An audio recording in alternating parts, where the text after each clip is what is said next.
Seigneur, ta parole est grande, elle demeure à jamais.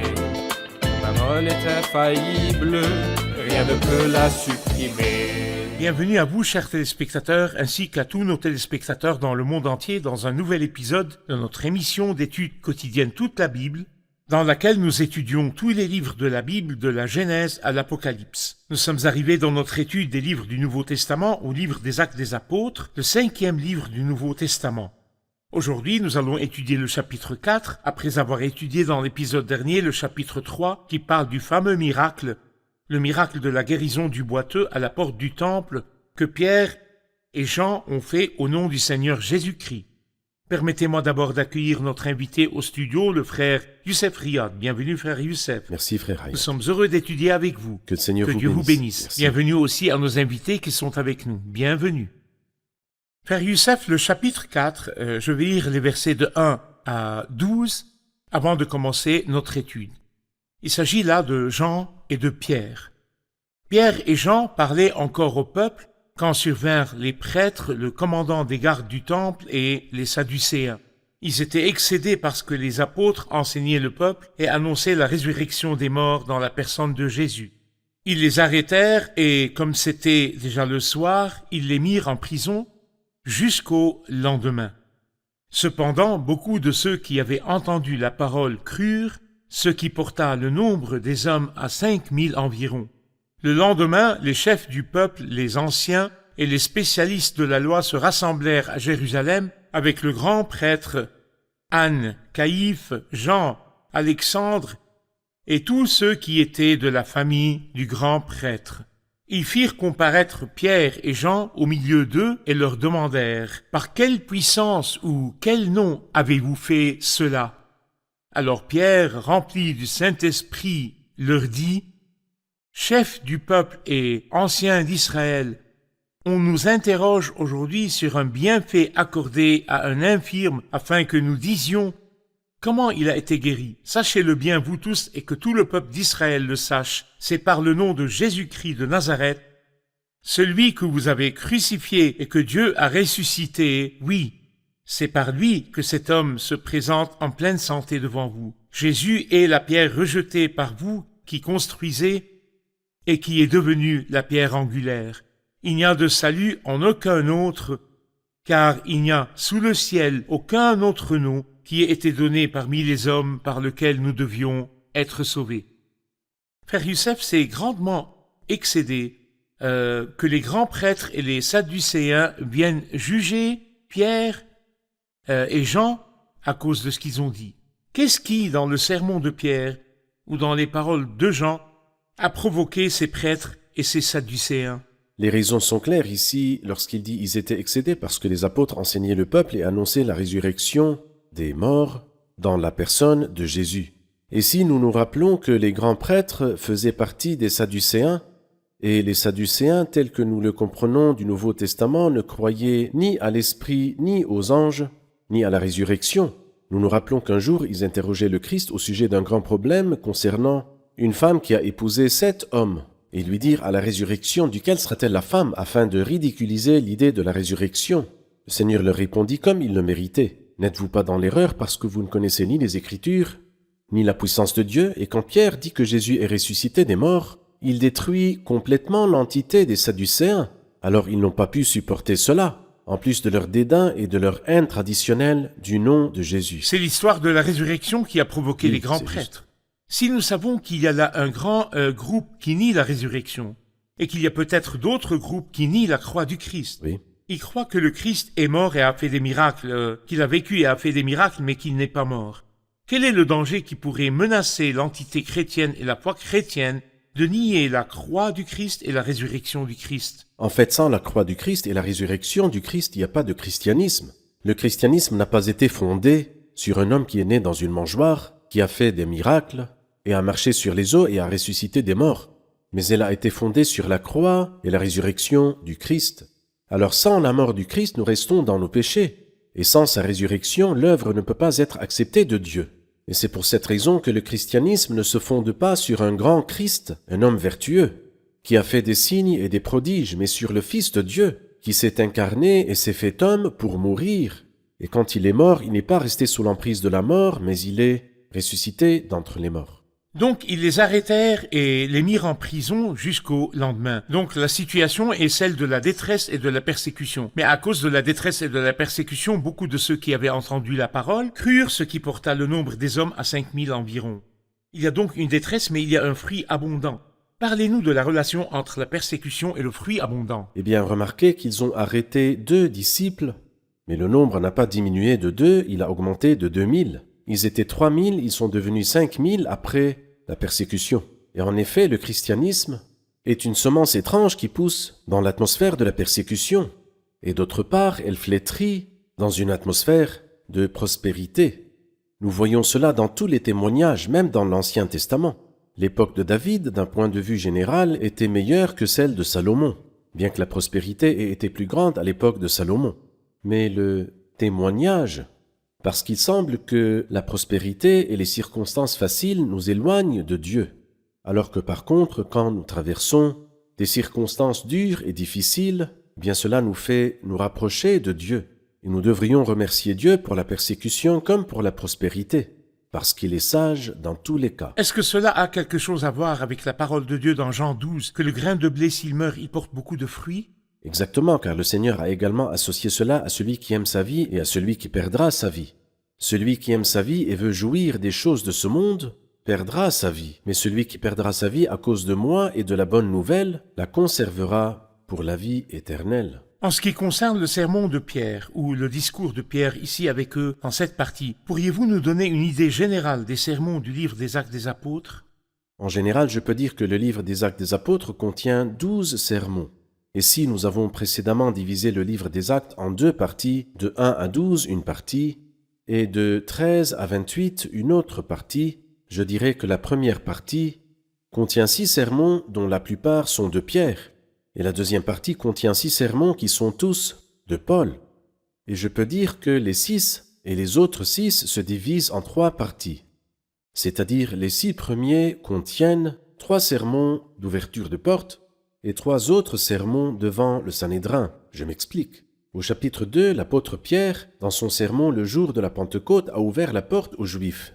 Et il a répété cela encore une fois, non seulement pour les hommes pieux, venus de toutes les nations qui sont sous le ciel le jour de la Pentecôte, mais il l'a aussi ouverte aux hommes méchants qui ont crucifié le Christ. Il leur a ouvert la porte de la ville de refuge pour qu'ils puissent s'y réfugier et se mettre à l'abri de la colère révélée de Dieu. C'est l'ouverture de porte, et de même, dans Actes chapitre 10, l'apôtre Pierre a ouvert la porte aux nations. Donc au chapitre 2, un sermon, au chapitre 3, un deuxième sermon de Pierre, et au chapitre 10, un troisième sermon de Pierre. Les 3 autres sermons ont été prononcés devant le Sanhédrin. Au chapitre 4, le premier sermon, au chapitre 5, le deuxième sermon de Pierre devant le Sanhédrin, et puis Étienne, dans Acte 7, également devant le Sanhédrin, a fermé la porte à cette nation qui persiste dans son refus. Quant au sermon de l'apôtre Paul, 3 d'entre eux, au début, sont pour juger l'échec de l'homme. Au chapitre 13, l'échec des Juifs, au chapitre 17, l'échec des nations, et au chapitre 20, l'échec de l'Église de Dieu. Et puis 3 sermons dans le procès de l'apôtre Paul, et ceci au chapitre 22, et au chapitre 24, et au chapitre 26. Parfait. Je vais faire une pause, puis prendre la question des invités. Chers téléspectateurs, je vous retrouve après la pause. Ne quittez pas.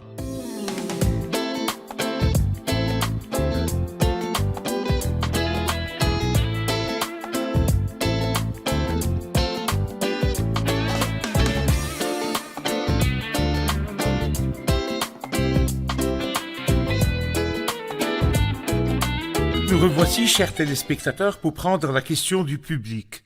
Bienvenue. Qui a une question? Une question sur le verset 11 qui dit « Jésus est la pierre rejetée par vous qui construisez et qui est devenue la pierre angulaire. » De qui parle Pierre dans ce verset? Oui, frère Youssef, dites-nous de qui parle ce verset. Ce verset parle du Christ, qui est considéré comme une pierre de 2 manières, voire plus, mais permettez-moi de me concentrer sur 2. Une pierre qui fait obstacle. Quand il est venu humblement, ils ont trébuché à cause de lui. Et la pierre angulaire après sa mort et sa résurrection. Ou bien, en d'autres termes, quand il est venu humble, ils ont trébuché à cause de lui. et l'ont finalement crucifié. C'est la pierre qui fait obstacle. Mais il n'est pas resté sous l'emprise de la mort et Dieu l'a ressuscité. Et la pierre qu'ont rejetée ceux qui construisaient est devenue la pierre angulaire d'un édifice nouveau qui est l'Église. Et je peux dire que le Christ, dans Matthieu 21, a répondu à la même question avec la même réponse. Dans Matthieu 21, il lui dit « Par quelle autorité tu fais ces choses ou qui t'a donné cette autorité ?» Il fit une digression avant de leur dire à la fin du chapitre « La pierre qu'ont rejetée ceux qui construisaient est devenue la pierre angulaire. C'est l'œuvre de l'Éternel et c'est un prodige à nos yeux. » Après sa mort et sa résurrection, ils demandèrent à Pierre « Par quelle puissance ou par quel nom avez-vous fait cela ?»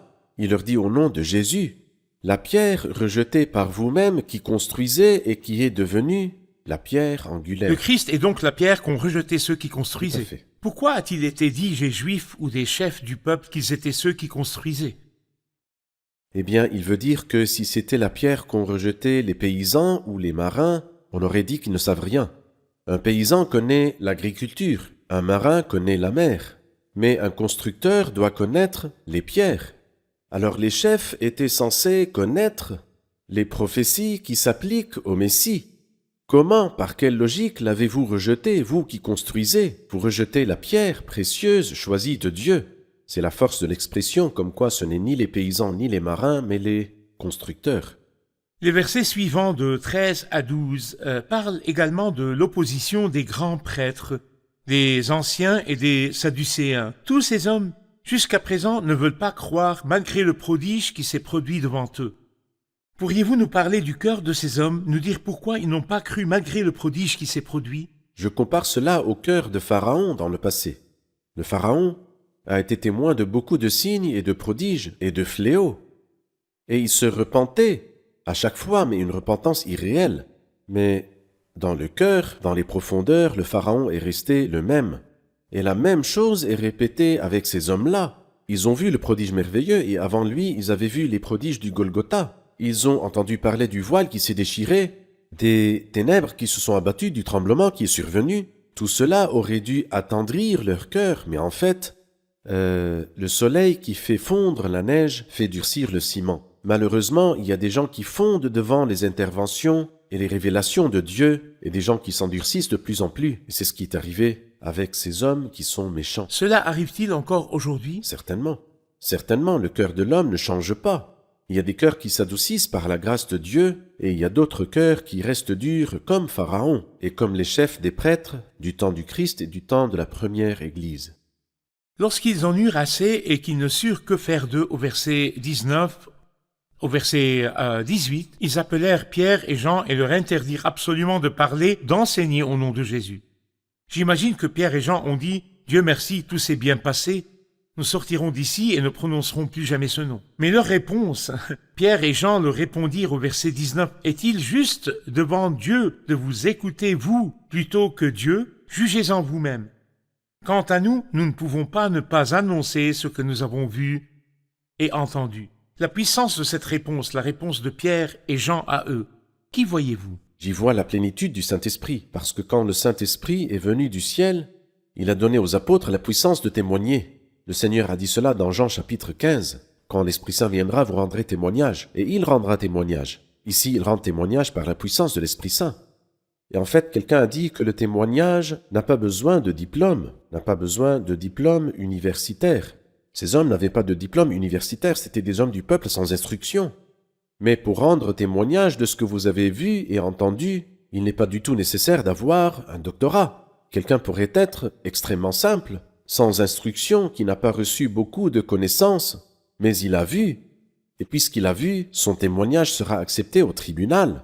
Pierre dit ici comment ne pas annoncer ce que nous avons vu et entendu. Ce n'est pas possible, parce que nous ne pouvons pas vous écouter plus que nous n'écoutons Dieu.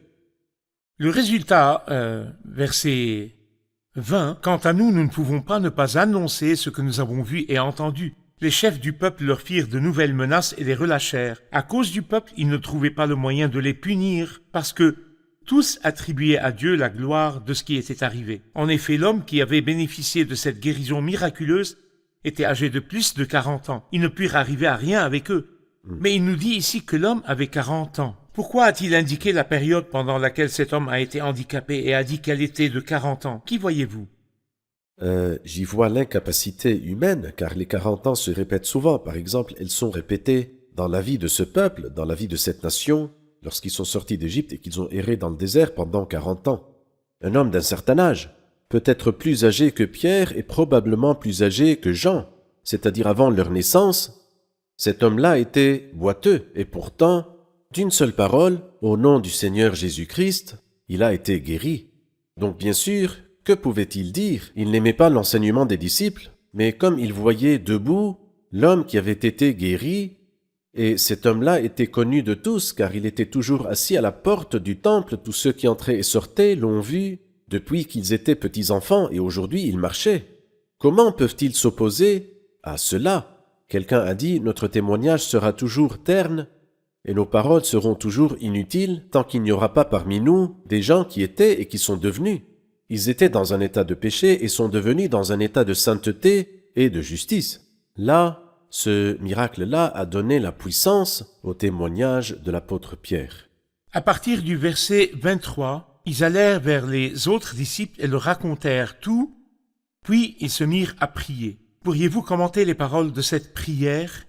Ils dirent, « Maître, tu es le Dieu qui a créé le ciel, la terre, la mer et tout ce qui s'y trouve. C'est toi qui as dit par le Saint-Esprit, par la bouche de notre Père, ton serviteur David, pourquoi cette agitation parmi les nations et ces préoccupations dépourvues de sens parmi les peuples? Le roi de la terre se sont soulevés et les chefs se sont ligués ensemble contre le Seigneur et contre celui qu'il a désigné par onction. Il est bien vrai qu'Hérode et Ponce Pilate se sont ligués dans cette ville avec les nations et les peuples d'Israël contre ton saint serviteur Jésus que tu as consacré par onction. Ils ont accompli tout ce que ta main et ta volonté avaient décidé d'avance. Et maintenant, Seigneur, sois attentif à leurs menaces et donne à tes serviteurs d'annoncer ta parole avec une pleine assurance. Déploie ta puissance pour qu'il se produise des guérisons, des signes miraculeux et des prodiges par le nom de ton saint serviteur Jésus. Quand ils eurent prié, l'endroit où ils étaient rassemblés trembla. Ils furent tous remplis du Saint-Esprit et ils annonçaient la parole de Dieu avec assurance. Parlez-nous de cette prière. Eh bien, cette prière s'adresse à Dieu qui a créé et à Dieu qui a dit. Et devant le Dieu qui a créé, c'est comme s'il disait que toute puissance n'est que néant. Toutes les nations sont comme de la poussière sur une balance. N'as-tu pas créé le ciel, la terre et la mer, et tout ce qui s'y trouve? Alors qui est Pilate, et qui est Hérode, et qui est Anne, et qui est Caïphe? Tu es le Tout-Puissant. Tu n'es pas seulement le Dieu qui a créé, mais aussi le Dieu qui a dit. Le Dieu qui a enregistré tout ce qui se passe aujourd'hui il y a 1000 ans. C'est-à-dire David a dit, et ce que David a dit il y a 1000 ans s'accomplit aujourd'hui sous nos yeux. Tu es celui qui a créé et celui qui a dit. Et ce qui est très beau, c'est qu'ils ont dit à Dieu, ils n'ont pas demandé que la menace soit élevée, mais ils ont dit sois attentif à leur menace. Nous n'avons pas besoin de demander, nous n'allons pas te dire quoi faire. Tu sais très bien faire ton travail. Mais nous te demandons deux choses. Premièrement, nous sommes faibles. Alors donne à tes serviteurs d'annoncer ta parole avec une pleine assurance. Deuxièmement, le nom de Jésus est méprisé, qu'il se produise donc des guérisons, des signes et des prodiges par le nom de ton saint serviteur Jésus. C'est-à-dire face au sentiment des deux disciples, du mépris des gens pour le nom de Jésus, ils voulaient que le nom de Jésus soit davantage glorifié par des signes et des prodiges. Et devant leur sentiment de faiblesse, il disait, Seigneur, donne à tes serviteurs d'annoncer ta parole avec une pleine assurance. Parfait. Les versets à partir de 32, nous allons lire quelques versets, puis faire une pause, puis prendre la question des invités. La foule de ceux qui avaient cru n'était qu'un cœur et qu'une âme. Personne ne disait que ses biens lui appartenaient en propre, mais ils mettaient tout en commun. Avec beaucoup de puissance, les apôtres rendaient témoignage de la résurrection du Seigneur Jésus et une grande grâce reposait sur eux tous. Il n'y avait aucun nécessiteux parmi eux. Tous ceux qui possédaient des champs ou des maisons les vendaient, apportaient le prix de ce qu'ils avaient vendu et le déposaient aux pieds des apôtres. Et l'on faisait des distributions à chacun en fonction de ses besoins. Joseph, celui que les apôtres surnommaient Barnabas, ce qui signifie fils d'encouragement, un lévite originaire de Chypre, vendit un champ qu'il possédait, apporta l'argent et le déposa aux pieds des apôtres. Nous allons faire une pause puis prendre la question des invités. Je vous retrouve après la pause.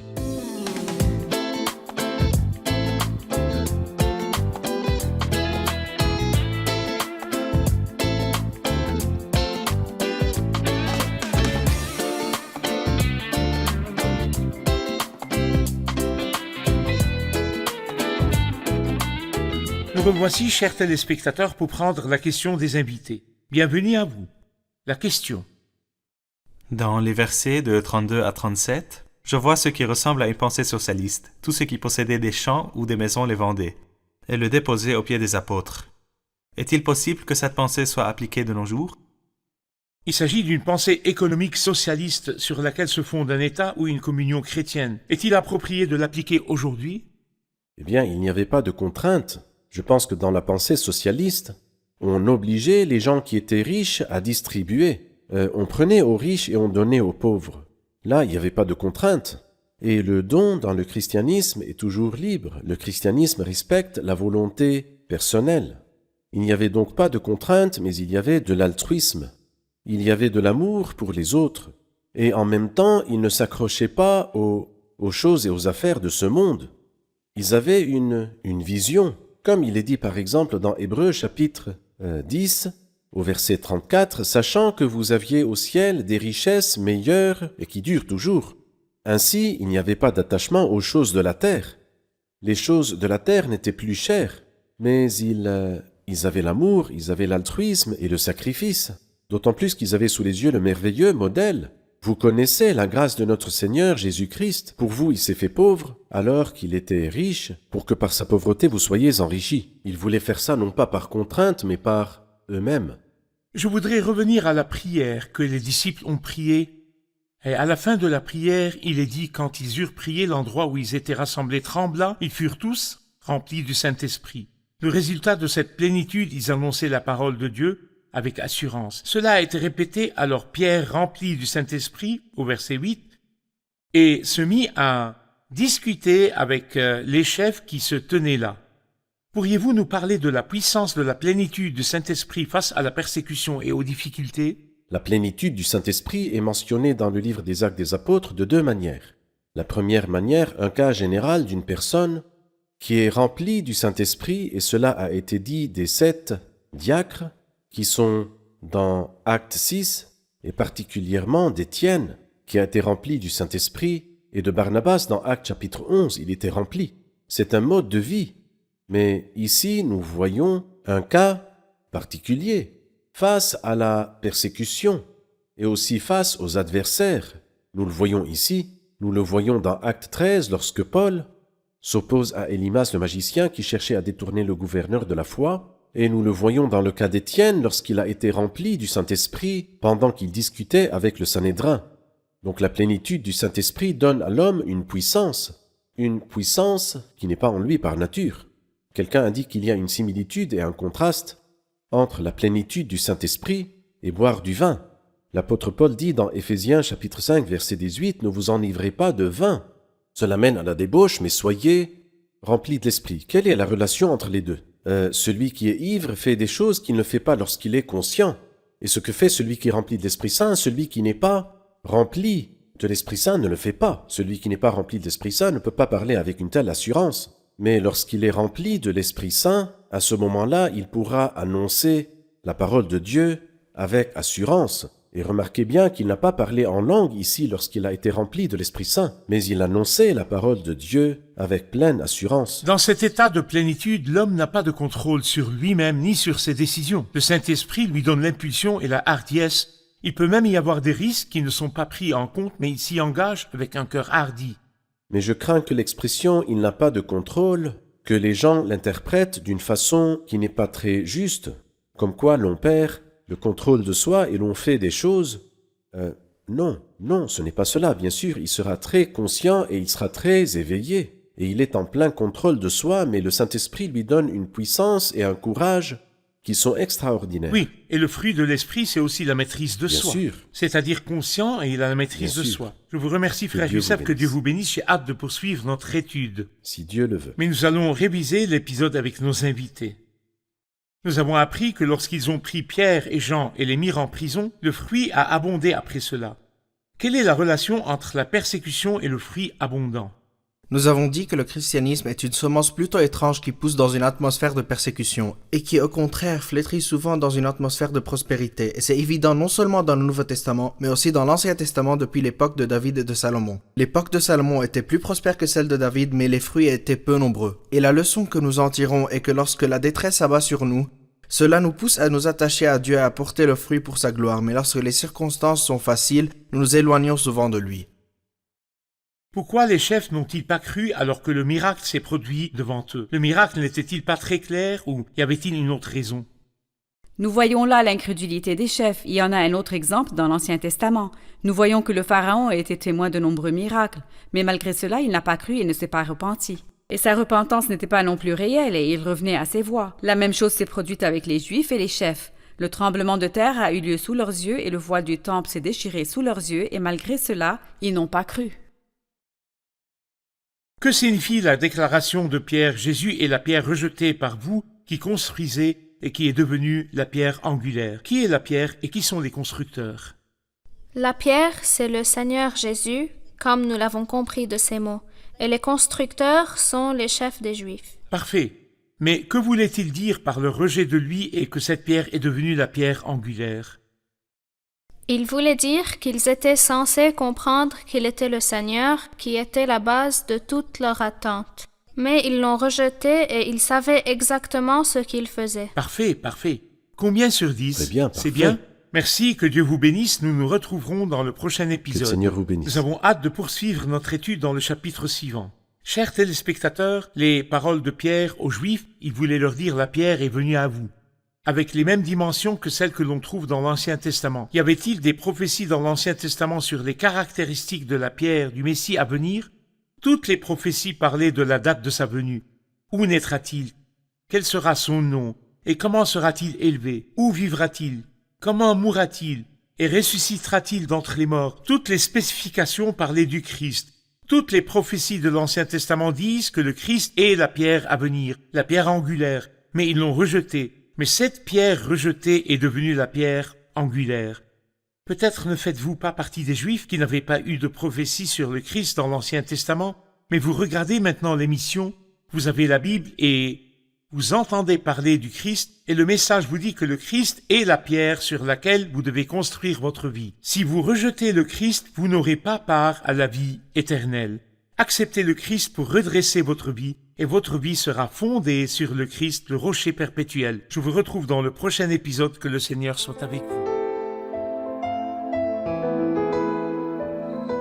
Seigneur, ta parole est grande, elle demeure à jamais. Ta parole est infaillible, rien ne peut la supprimer.